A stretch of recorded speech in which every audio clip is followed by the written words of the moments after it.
Joining us today for the Senate Education Committee meeting.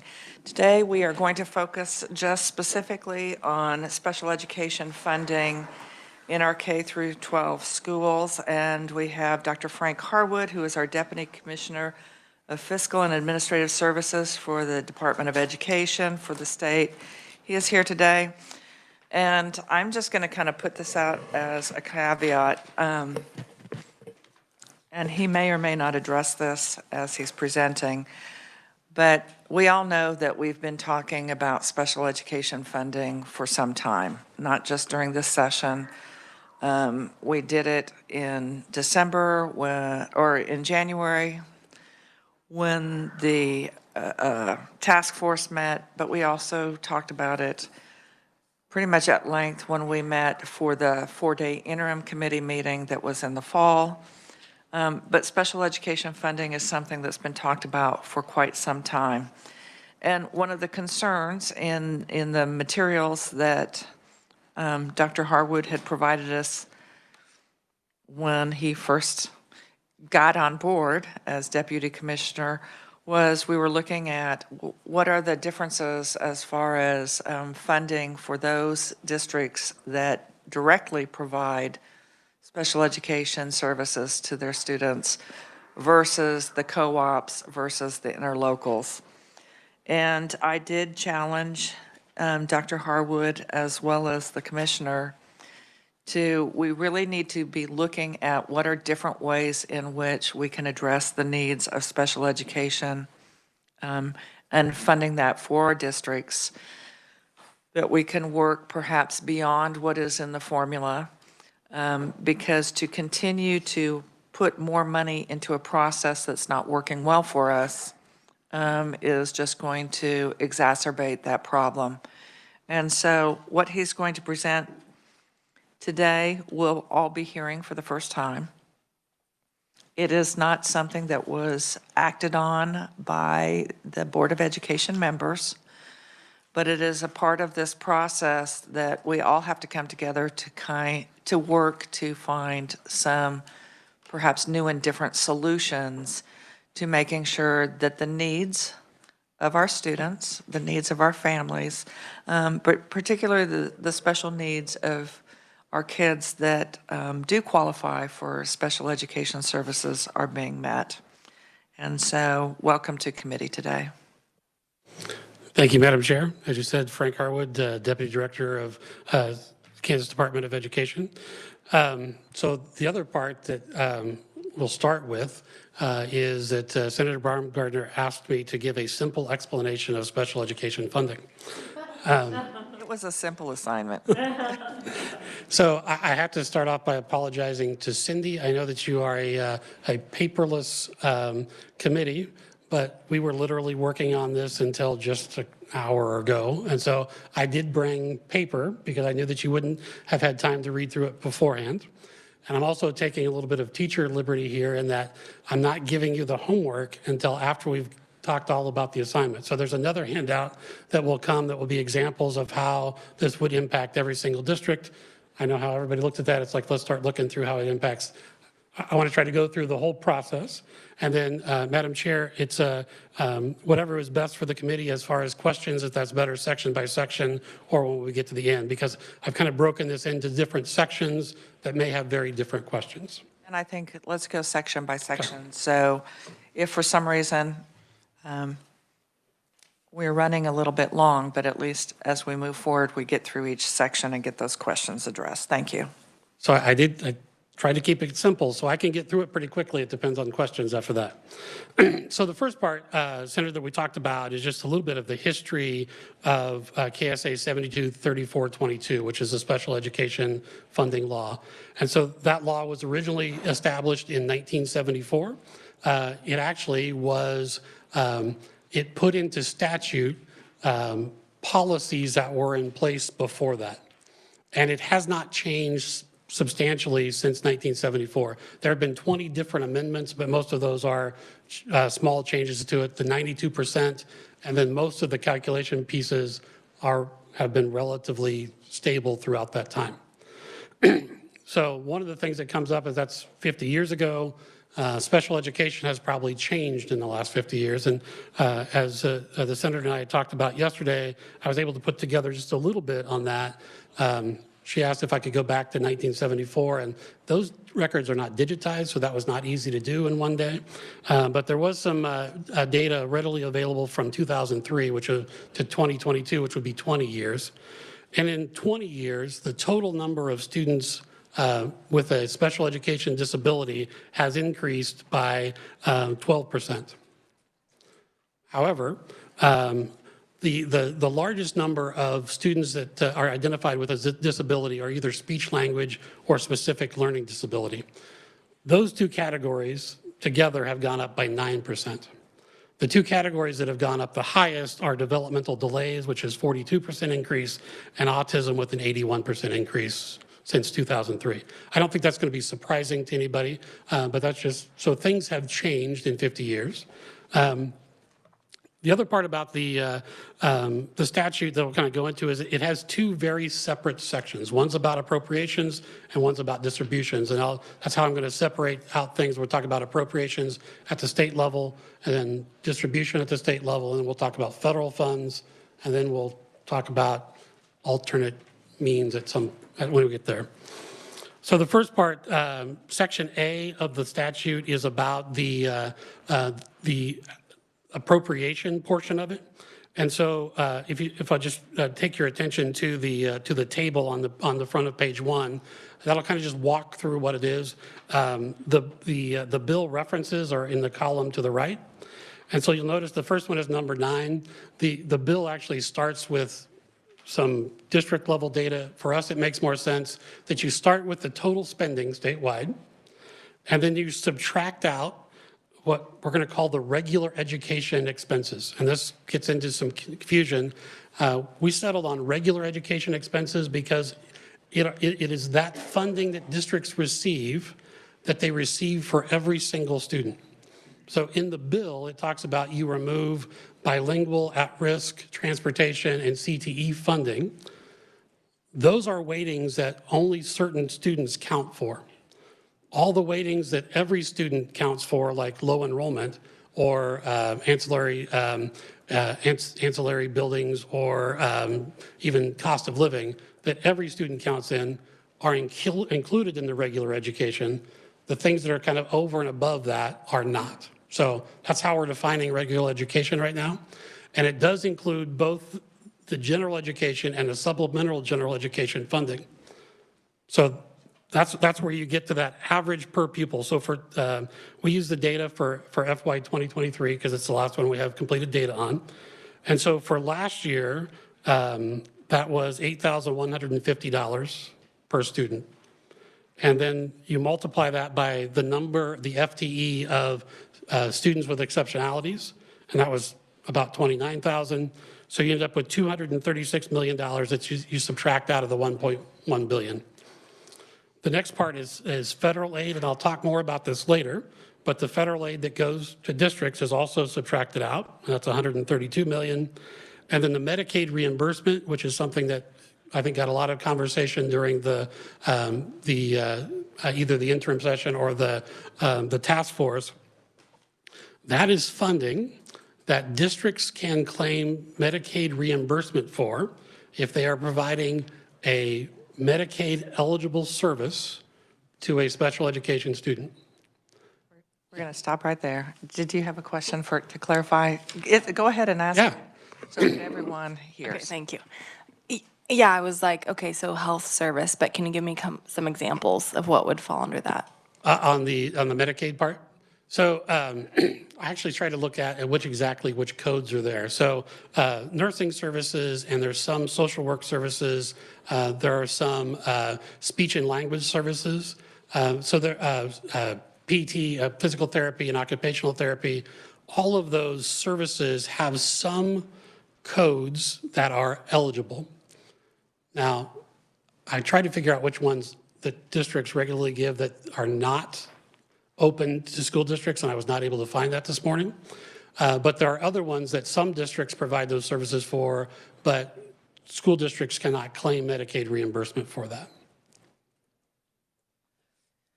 Follow up, and And it might be explain why school districts can't claim reimbursement. So that is all managed through KDHE and KDADS to some extent. And so those are the codes that we have been given from KDHE that we can claim services for. And your follow-up? Thank you. So my follow-up was, does it matter if the students are on Medicaid or, CHIP or CanCare, or is it just all schools, all? So for a school to claim it, the student has to be Medicaid eligible, the service has to be Medicaid eligible, and it has to be in service of their IEP. Otherwise, schools can't claim Medicaid reimbursement for that. And so that total was about $53 million last year. And again, could that number be higher? Probably yes, in two ways. It's not necessarily easy to bill for those things, and then not all of the services that are provided can be reimbursed. Okay? Any other additional questions? Glad you asked it. Yep. Let's move forward. So then the next part, which is only the $300,000, which is aid that's given to the state hospitals for administrative costs. And so you subtract that all out of the 1.1 billion and you get down to 684 million, which is called the excess cost.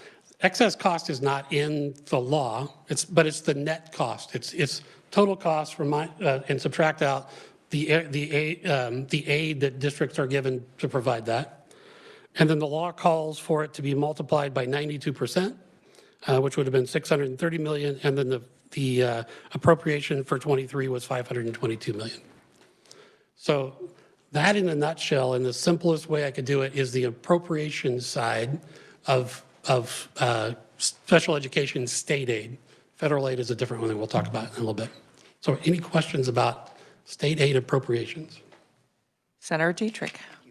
It's not really a question. I would just like you to clarify that when a student has an IEP or an exceptionality, it's not just what we normally think of as physically disabled, hard of hearing, or deaf. It's also in our state, which is not true of many states, gifted. Yes. So Kansas is one of the few states that actually lists gifted as an exceptionality. In most states, they would have a gifted and talented program, but it would not be considered special education. Senator O'Shea. Thank you, Madam Chair. What's the less state hospital administrative costs? What's the hospitals? Why are they in there? That is funding that goes to the state hospitals that gets counted, that is considered part of the special education. Actually, this is not one I understand very well because I didn't have to deal with it, but it is funding between the districts and state hospitals for students that are receiving services in state hospital is the best answer I can give you that. And that may not be accurate and somebody will correct me. And when they do, I will make sure that the committee gets that information. It's primarily Parsons. Let's go ahead and, Yeah. So it's Parsons State Hospital. So it's the funding that goes there. and I think at some point in time, so the ask would be, how many students K through 12 are we talking that are at Parsons? And actually, I did not look that. We'll find that. We'll Right. get that information. Thank you. Yep. All right. Any other questions on appropriations? All right. So we'll move to distribution. So the distribution is also called categorical aid because there are different categories under which funding is distributed. And so the first one is catastrophic aid. That's actually covered under a different statute, 3425. And so what that means is that if a student qualifies as being, their costs have to be in excess of twice the reimbursement for a teacher to be considered. And you get 75% of the reimbursement, but it's not quite as simple as that. So an example that I put together before we came over is that if the cost for a student were $120,000 to the district, you first subtract out any state or federal aid that the district receives. And in an example that we used, that was about $28,000. You then subtract out twice the per teacher reimbursement that is given, which is about $62,000. And so the $120,000 of cost would be looked at about $29,000 of eligible reimbursement, and you take 75% of that. So $120,000 in costs would see about $22,000 in reimbursement to the district. And so for statewide in 22-23, it was $1.2 million for 43 students statewide. Okay. And so then the next part is Medicaid replacement. And Medicaid replacement is very different than the Medicaid reimbursement that we talked about earlier, because these are state funds. And what it is that KDHE tells the Department of Education how many students were Medicaid eligible, and then up to $9 million can be distributed based on that. And so that money is taken out of the appropriation for the state aid appropriation, that $9 million. And last year, for 22-23, it was $8,999,000 for 17,528 students. So the big difference between this and the previous one, the previous was services provided. This is Medicaid eligible students in the district. The next one is transportation aid, which is actually a little bit more straightforward. This is the transportation both for students and for teachers. So in a lot of cases, teachers are going from building to building, providing services in multiple locations. So there can be reimbursement for that teacher's travel as long as it is in service of a student's IEP.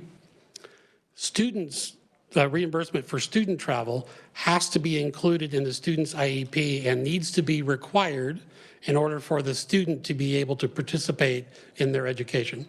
So every special education student does not have transportation in their IEP, and they would get to school the way everybody else does. But if their exceptionality is such that they need specialized transportation to get to school, that's what we're talking about here. And so for last year, that was $80 million for 13,000 students. Yeah. I'm not supposed to tell you kids, so yeah. Go ahead, Senator. Thank you. Can we go back for a second? I thought I had that under the catastrophic aid.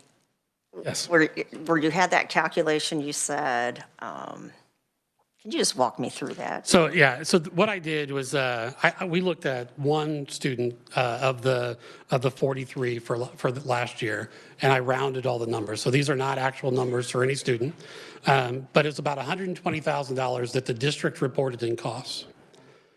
Then they reported that they had about $28,000 in state and federal aid attributed to that student.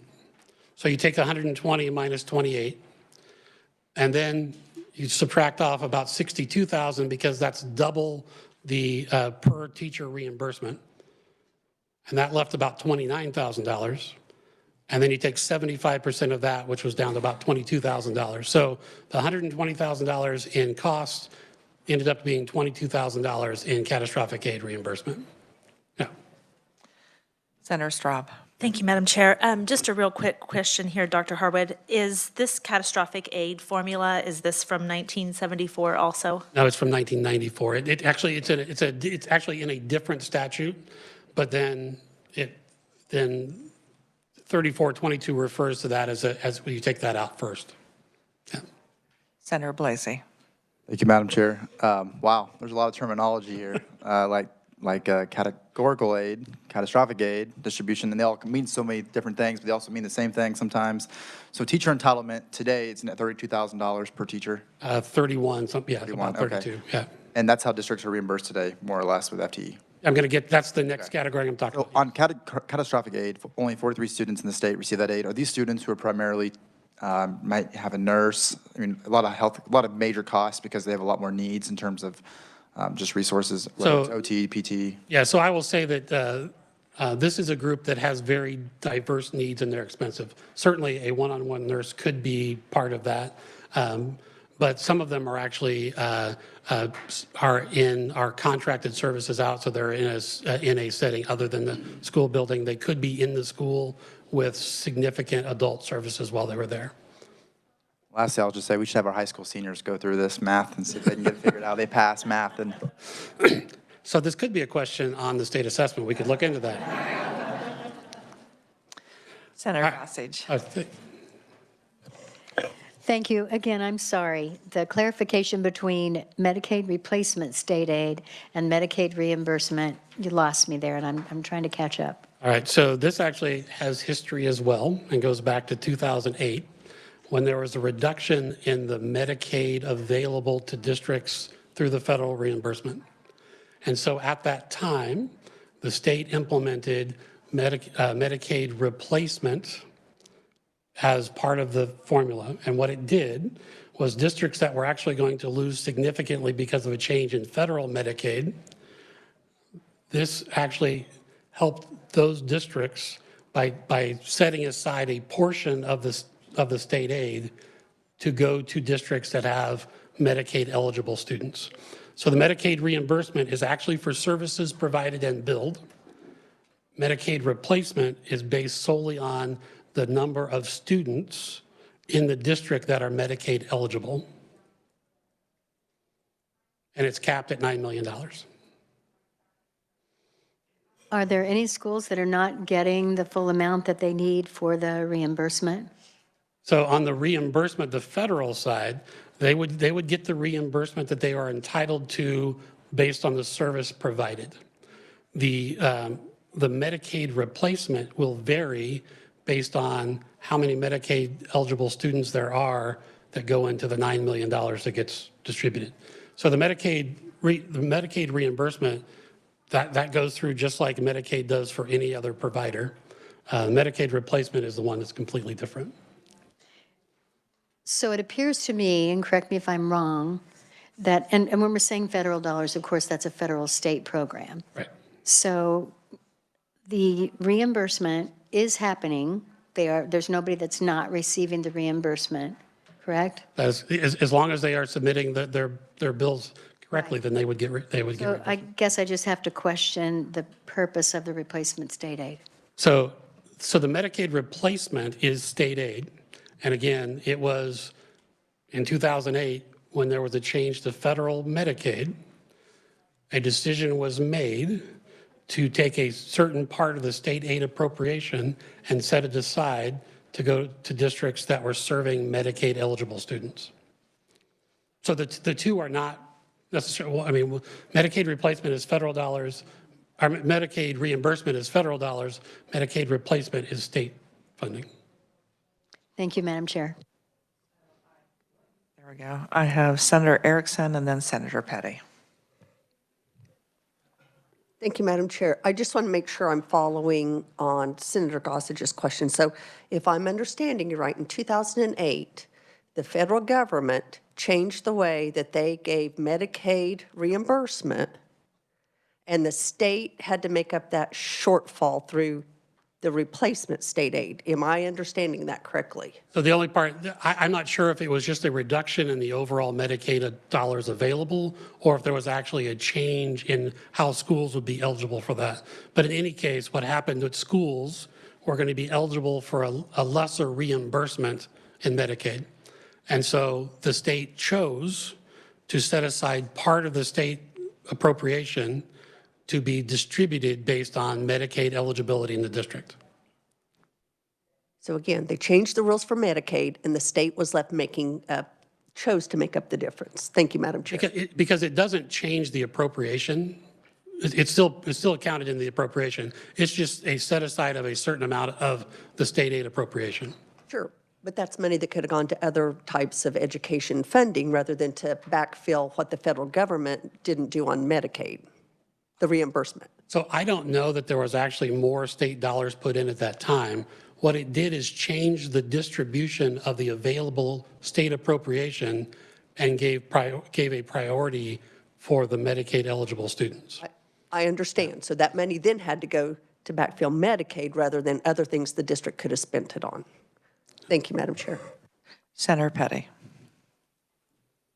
Thank you. And just this, I'm going to follow up on the same track here.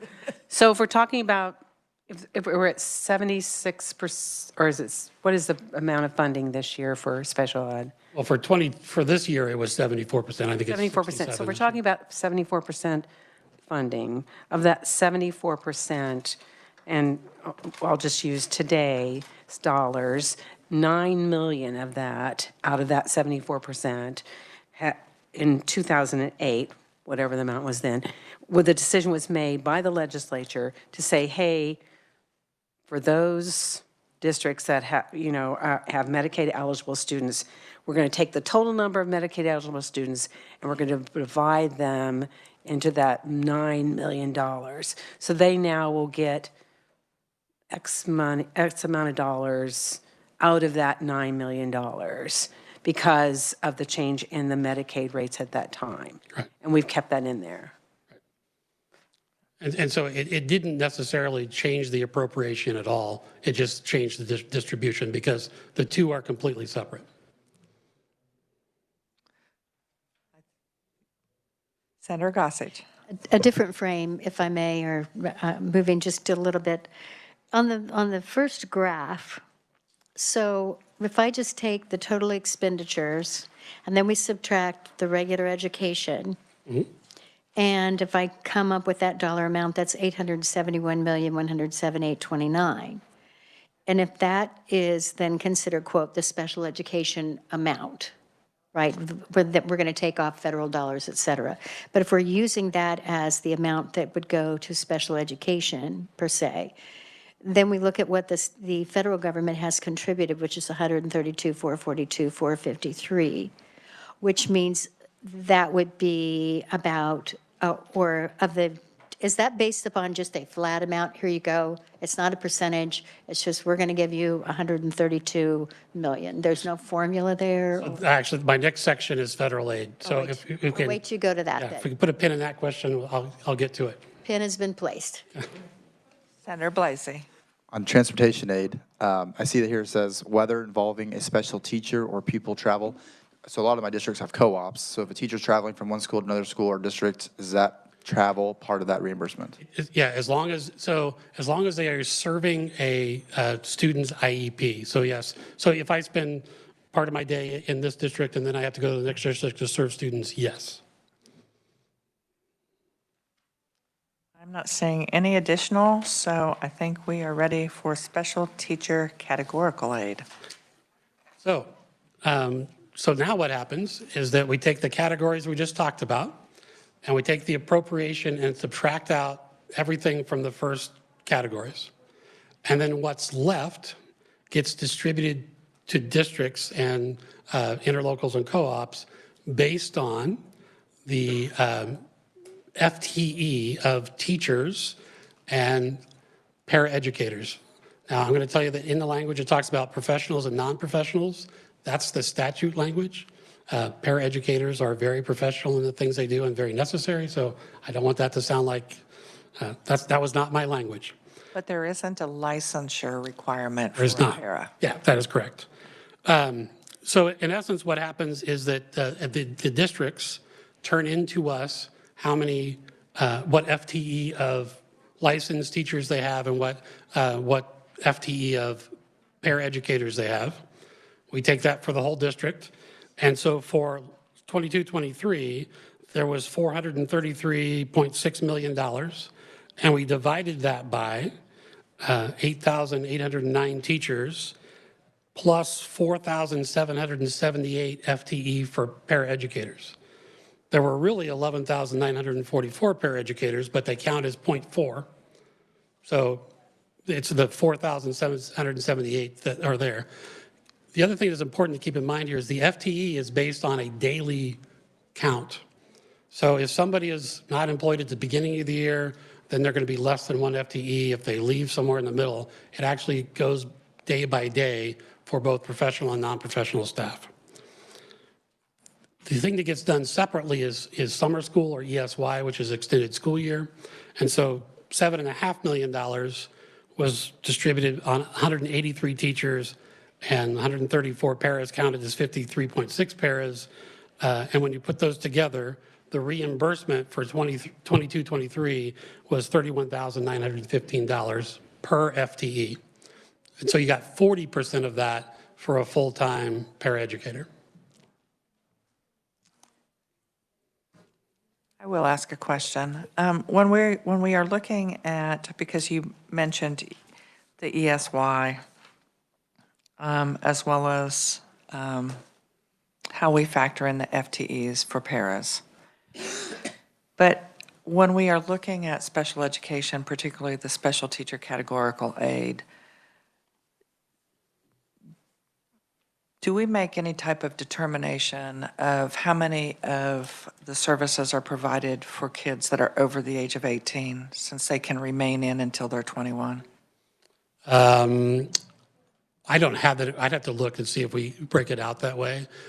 So the students up till 21 would be eligible for services, and all of those costs would go into the district special education costs. I'd have to look and see how we break it out when we actually get to that. Okay, because, well, and the reason I ask is you say we supported 13,323 students. Do we know what portion of those are over the age of? Oh, wait, that was just. Yeah, different. Sorry. Yeah. There are about 29,000 total students that were receiving, actually 29,000 FTE, not total students. I need to get that wrong. Okay, thank you. But we can look into what the number for the 18 and over or the 18 to 21 programs are. I did not prepare that for today. It's okay. Thank you.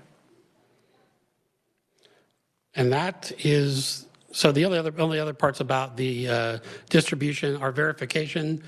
So the KSDE auditing staff, this is one of the few places where they audit expenditures, because the expenditures are actually part of the entitlement funding.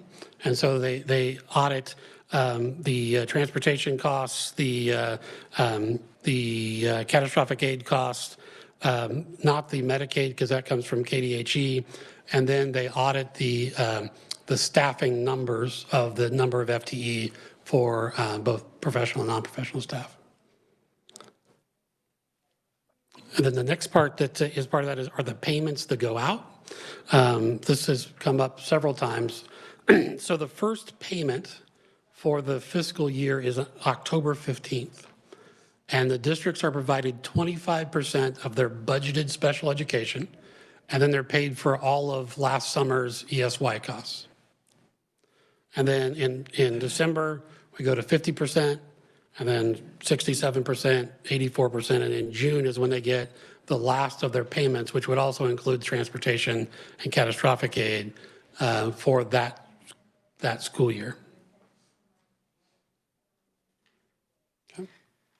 So you indicate in June that that's when the Medicaid replacement aid occurs. Is there a reason that that doesn't occur at other times during the year? Because KDHE verifies for us in March how many eligible, Medicaid eligible students there are. And so that's by the time, I mean, that's just when it can go based on when we receive the information from KDHE.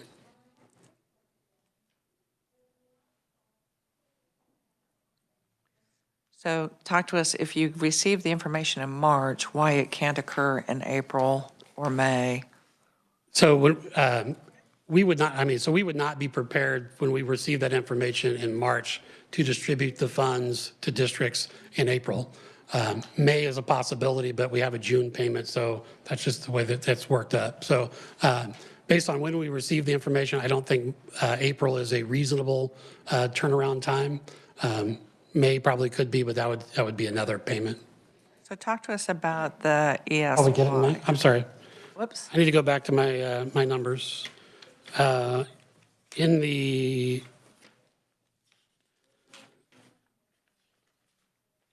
for Medicaid, actually we get it May 15th. I'm sorry, I read it wrong. So we get the funding in May and give it back out in June. Okay. Yeah.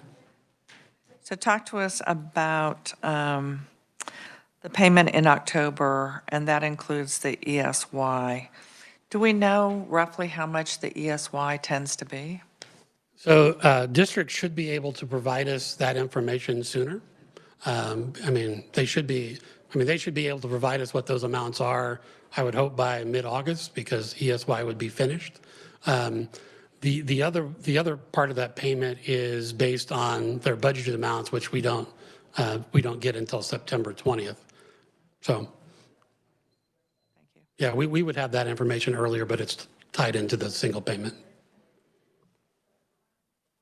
Okay. I'm not seeing any other questions. All right, so now we're going to talk about federal dollars. So hopefully I answer your question before we even get to it. So federal funding, just to make sure that we understand, so we talked about the FY 2023 for the federal distribution was, actually I have this wrong. So the FY 2022 federal distribution was the funding that we would use in FY 2023. So the federal government appropriated $13.2 billion. I have an old version here, it's my problem. And so those were the funds that were made available to us, to states. The way that is done, yeah, there we go. So FY 2022, and it's $13.3 billion. So those funds are distributed to states based on the FY 1999 appropriation. And you're going to ask why that is. Well, because that's when they made a change to the way they do their appropriations. So they continue to appropriate that amount of funds based on that appropriation, and then any additional funds are appropriated in a different manner. And so for any funds above the FY 1999 appropriation, 85% are based on student counts in the states, 15% are students living in poverty. And the U.S. Department of Education uses census data for that, so they don't use free lunch, it's all census data. And so they figure that up, and then they take the $13.3 million and decide how much each state gets. There are other funds involved in that that include a private school proportionate share. This is what districts get for providing special education to private school students. And then there's a separate fund for coordinated early childhood services. And so those get distributed a little bit differently, but based on a service provided. And the 13.3 billion, that is what federally is distributed throughout all 50 states. Yes, for Title 6B, and that's it. So there are other things that go in there, but for the federal special education entitlement, that is the amount for all 50 states and whatever other territories they give the money to. Okay? Senator Dietrich, yes. Madam Chair. So over the years, we've got probably a lot of longitudinal data we can look at. Is that a stable number? It's been, except for considering pandemic or, so the pandemic relief funds, it was higher, and I can show you that in just a minute. And then also there was some funding around the recession and recovery in 2010-ish. So, but other than that, it's been between 108 and 115 million dollars probably. Thank you. Senator Gossage. Just a quick question. So you said the additional dollars, 85% is based on student count, but do we know how much those additional dollars are? I did not look that up. I probably should have, but I don't know. We can find that out, how much of it is done that way. I mean, I would really like Yeah. to know. Thank you. Yeah. I'm not seeing any further questions on that. So that meant for Kansas in FY23, and this again, we're talking about the entitlement for Title 6B, which are the specific special education funds. Kansas had $111,282,253 to flow through to districts, interlocals, and cooperatives. And I'm going to talk a little bit, when I give you the next page, the next handout, I'm going to talk a little bit more about how interlocals and cooperatives are different from districts, so I think that'll help. The other agencies that actually get other funding above this 111 million would be Parsons State Hospital, the Kansas School for the Deaf, and the Kansas School for the Blind, and the Department of Corrections, because all education for the Department of Corrections is handled differently. Okay. So then, that's all of that's all of the money. The only other thing I kind of talked about is that there's been a lot of discussion about excess costs by district.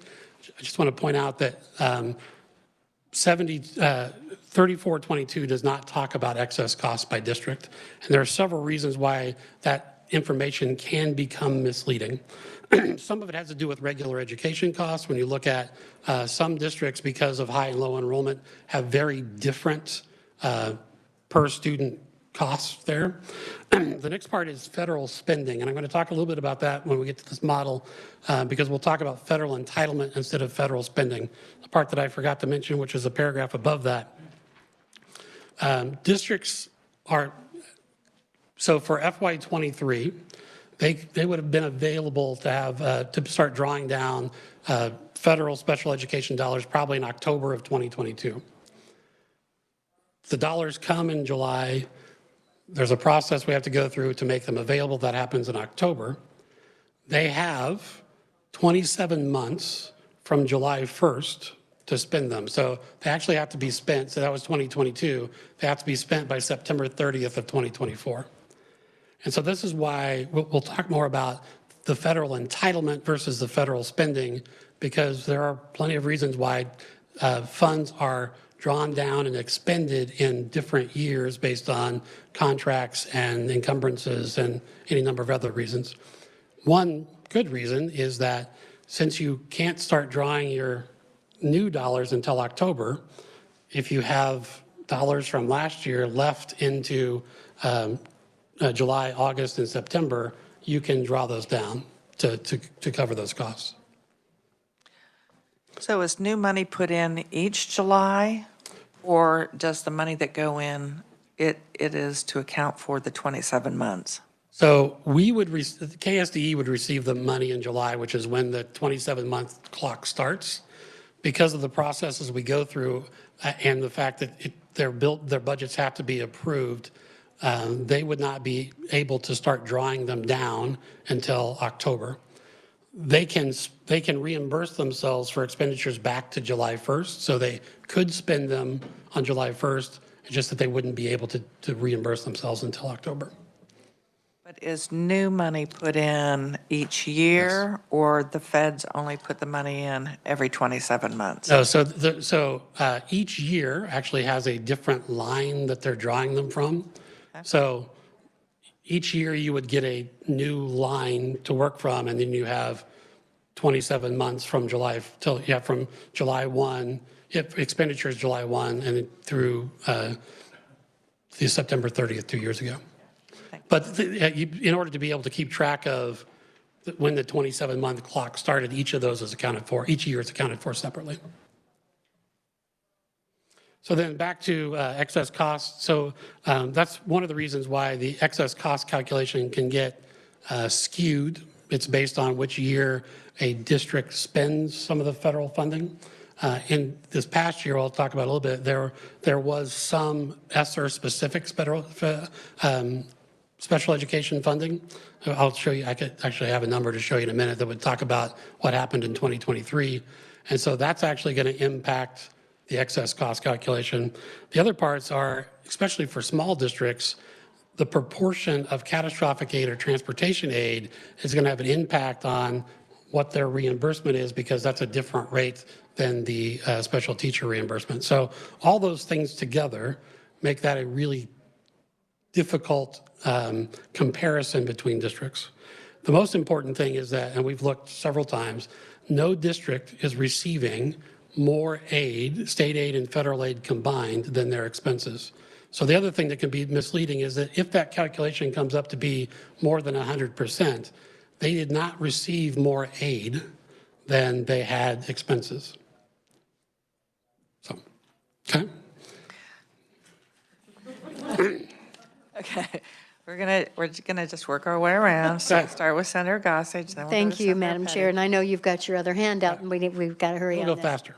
So back to what you just said, we've seen, this calculation that says this district got 125%, this one got 72. So you're saying they didn't really, they got 100%.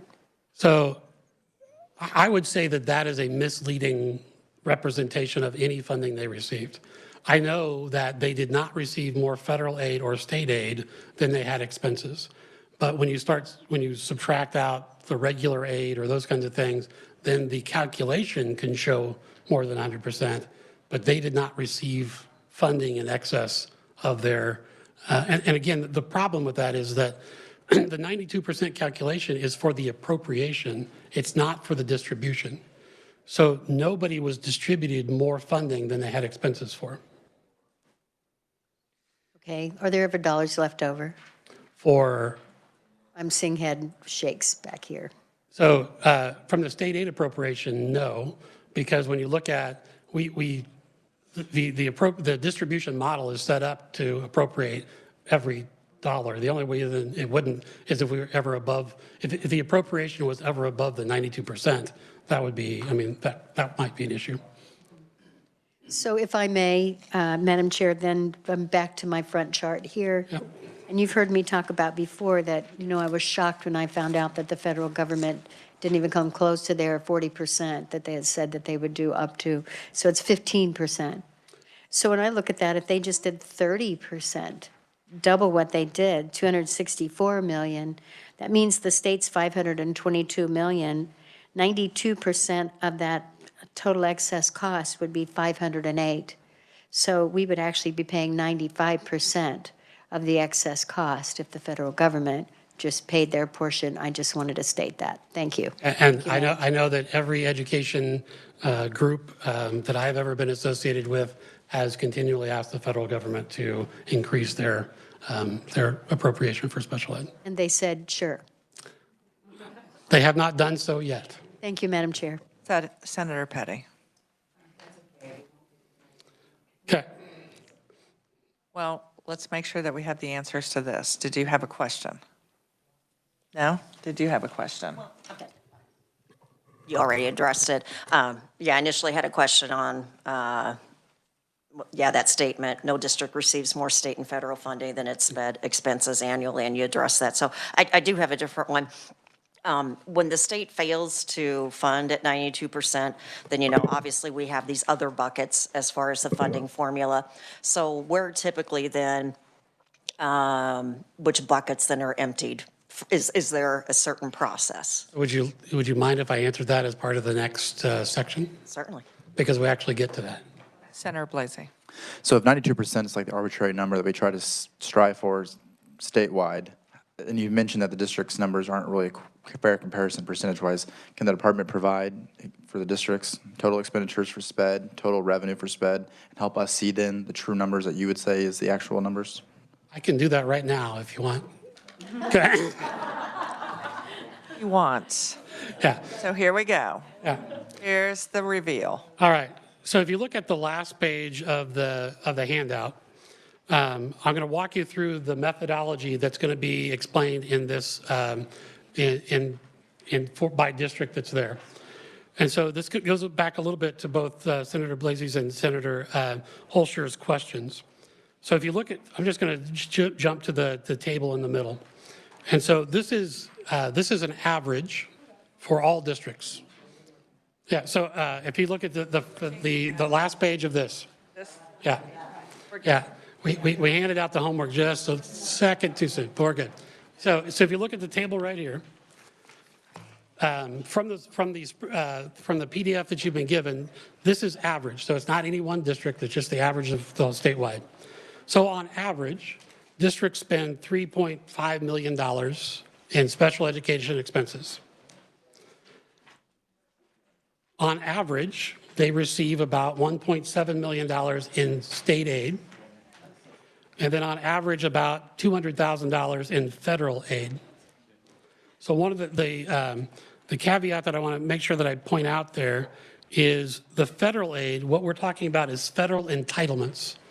So as opposed to spending, which for all the districts in 2023 was about $130 million, we looked at the entitlements this is what they were given this year for these expenses, and that was $111 million. The reason I think that's important is that we get away from the idea of which year did they spend it in. You were given this money for this year's expenses, so that's how it gets counted. So then, to Senator Holscher's question, that meant that the district from local effort, and we just called it local effort because it probably is supplemental general fund or general fund, but it could be something different, was $1.4 million. The total statewide of that local effort for 22-23 was $423 million.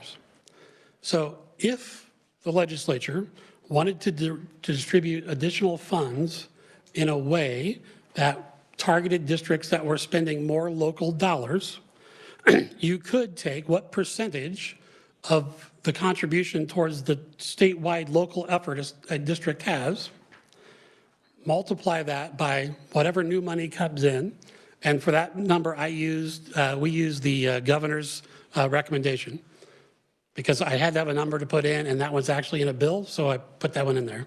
So that would be $82,236,513. So this average district would receive $287,000 of that, and that would lower the amount of local effort that that district needed to commit to special education costs. I forgot to, and Senator Baumgartner set this up, but I forgot to say the State Board of Education's position is to fund the current formula in 4 years, as was part of our budget. This is put together not as a KSDE or a state board proposal, but at the request of Senator Baumgartner, as a way to look at a different way to distribute it. I will say that this is based on distributing the FY24 funding in FY25 based on the current formula, because we have to have that basis to see what was needed for local effort. But what it would do is target districts that are spending a higher proportion of funding from local sources. So then to look at the spreadsheet. We're going to take a quick question. Senator Dietrich. Thank you, Madam Chair. So does this, if we added additional dollars to lower the local effort, does that impact negatively the maintenance of effort that's required to be expended? So if the state increased their appropriation for special education, it would have an impact on maintenance of effort going forward. It would have to maintain that level. It would not be a district level impact, because it doesn't change their spending. It only changes where some of those things are coming from. But it certainly would have an impact on the state maintenance of effort. So then if I could just draw your attention to the top of the chart real quick, the parts that are in bluish green. And I realize it's small, that's why I had to get my glasses out. You'll notice that the interlocals and the cooperatives are pulled out separately. And that's for two reasons. So all of the costs that come from the interlocals and the cooperatives are pulled out separately, so that only the portion that the districts are paying from their funds are getting counted in this calculation. The other part that's really important is that interlocals receive federal funds directly. Cooperatives do not. So one of the things we had to do in preparing this is that I'll take, actually, to correct my error from yesterday, Senator, take Paola as an example. Paola is the host district of a cooperative. So they receive the federal funds, but they are expended on behalf of the co-op. So we have moved those funds to the co-op line. So you'll see that they don't have federal funds. If you look at their budget, it shows that they went there, but that's because they are the fiscal agent for the cooperative, and interlocal has a separate fiscal agent, which causes a lot of confusion about where federal funds go. Just so you know, that the federal funds are determined by district, but the districts, as part of their co-op and interlocal agreements, assign all of those funds to the co-op or interlocal, so that's how they're dispersed. Committee, what questions do you have on this? Senator Erickson. Thank you, Madam Chair. What's an expenditure? So a special education expenditure is any funds that is spent in service of a student's IEP that is also spent from the special education fund. So it's my understanding, and help me understand, that there are some districts that count utilities. There are some, I mean, there's no no definition as to what counts as an expenditure or doesn't count as an expenditure. And I've asked before, and but I've never asked you this question. So if a district wanted to pay hypothetically $500,000 for a speech path, they could. Now, I'm not saying they would, but they could, and that would be counted as an expenditure, correct? It would. Their reimbursement for that individual would be $31,000, but they could. Now, back to the question of utilities. Utilities, indirect costs, there's a very precise calculation for how you can count different spaces and what proration of those spaces. So, but it is possible, and some districts do and some districts don't. Same thing is true for food service. Most districts don't. Senator Petty? So I kind of lost you on the, if a school district is part of a cooperative, so if I'm looking at this chart, and I do know that like District 203 is part of District 500's cooperative. So what would I see in their, or not see in their column line? So for both of those districts, you won't see a federal entitlement because that was assigned to their co-op. Okay. So the federal dollars assigned to that co-op would be in the cooperative totals line under federal entitlement. But all of the expenses that were paid with those would be in this, so that the $30 million that all of the co-ops got in federal entitlement were paid as the $60 million in sped expenditures. In the very top of in the blue at the top. All right. So the only ones that have federal entitlement funds are the districts that provide their own special education and are not part of not part of a cooperative or an interlocal. Committee, are there any additional questions? Senator Gossage. I know we need to go to the floor, Madam Chair. Just a quick question. Could you explain to me what constitutes local effort? So in that, basically what we did is we took the sped expenditures, subtracted the state aid and subtracted the federal aid, and that's what was left. And we call that local effort because the local district has to come up with those funds somehow. We don't know if it's general fund, supplemental general fund, COLA. I mean, it's however they decided to come up with those funds. We call it local effort. I'm not seeing any additional questions. Thank you so much for your presentation. Committee, as a reminder, on Monday, we will be having, it is going to be an informational session. It's going to be on Senate Bill 532. It will be joint with the House Education Committee. 212B. 212 North B. There we go. See you Monday. We're adjourned.